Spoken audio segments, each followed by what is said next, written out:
I don't have time for a documentary, just take me to 79. Why did an old friend, missing for years, suddenly reach out?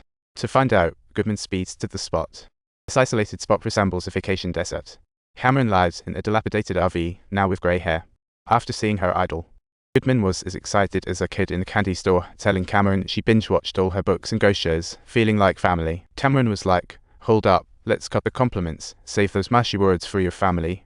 Looking back at her old gigs, she couldn't help but feel ridiculous, recalling how egotistical she was when stepping into those spooky homes. She thought she was a joke, exploiting their stores to inflate her own ego.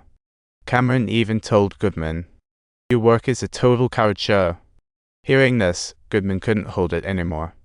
She was ready to make a run for it, but Cameron intercepted her, mysteriously handing over documents on 3 ghostly cases.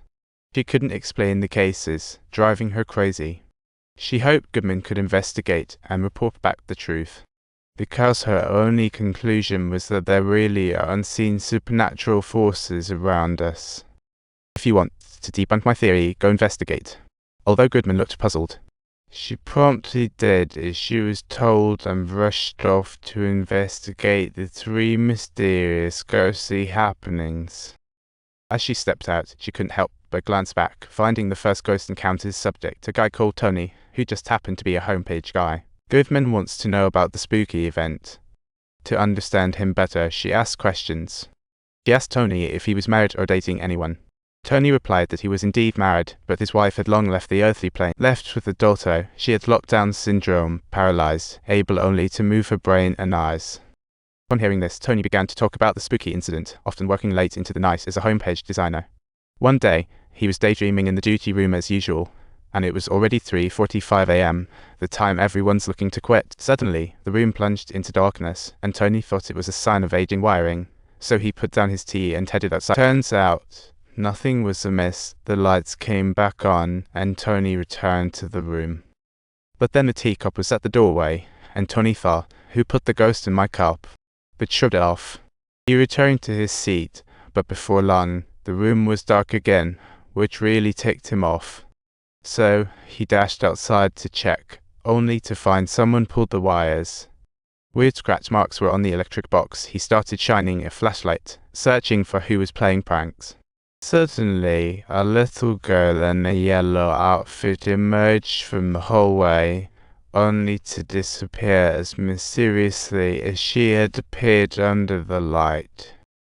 Seeing this left him rattled. He dashed back inside to contact colleagues, but only got eerie sounds back, and then knock knock. Tony raised a hammer, opened the door, followed noise to room 92, where someone seemed to sob. The slightly ajar door seemed welcoming, while the room was filled with body models. What a welcoming party. He shined his flashlight, spotting a shape covered with cloth in the corner, ready to pull it off for some investigative work. When he pulled it back, it was a mannequin in a gown. The door slammed shut, freaking Tony out, who scrambled to escape. The lights in the room flickered off suddenly, and while he flashed his beam, that little girl reappeared, with her face looking like Halloween. Tony was frozen in shock while the girl screamed "Daddy," as they had an unexpected intimate moment, and then she reached into her own mouth. The story took a sudden nosedive, with Goodman believing it was all a delusion from Tony's family burdens. After all, losing his wife and caring for his daughter, the scene shifted to the second spooky incident. This guy was called Simon, and as Goodman stepped into his house, it felt creepier than a haunted house. Especially Simon's parents standing frozen. Urged by Simon upstairs, Goodman shelved that idea. He was about to go upstairs when he noticed a creepy photo that seemed oddly familiar. The picture showed 3 boys in front of a black hole, and as he wiped off the dust, he found a mysterious hat guy lurking nearby. Though he felt it was familiar, his mission was more important, so he decided to move on to Simon's room. But he received no response, slowly making his way up to the 3rd floor when suddenly a shadow darted by. Simon popped up behind him, saying that his room was downstairs. As soon as they entered, Goodman was captivated by the eerie paintings on the walls, asking about the person upstairs, but Simon said there was no one up there.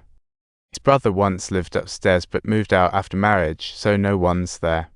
Goodman countered. "I distinctly saw someone moving. How could there be no one?" Simon stood up to open the door. Looking at the dark corridor, Goodman dropped the idea. Then Simon recounted the spooky incident from that night, occurring at 3:45 a.m., when he snuck out to attend the class reunion. Unfortunately, he didn't have a license, so he was driving without one, and just then, his mum called. She laid into him hard, but still service was rotten and the call dropped. Moments later, his phone blipped again. This time it was Dad, and boy, was he even more furious than Mum. But before he could complete his sentence, the signal cut out once more. Oh no. It looks like he's gonna crash.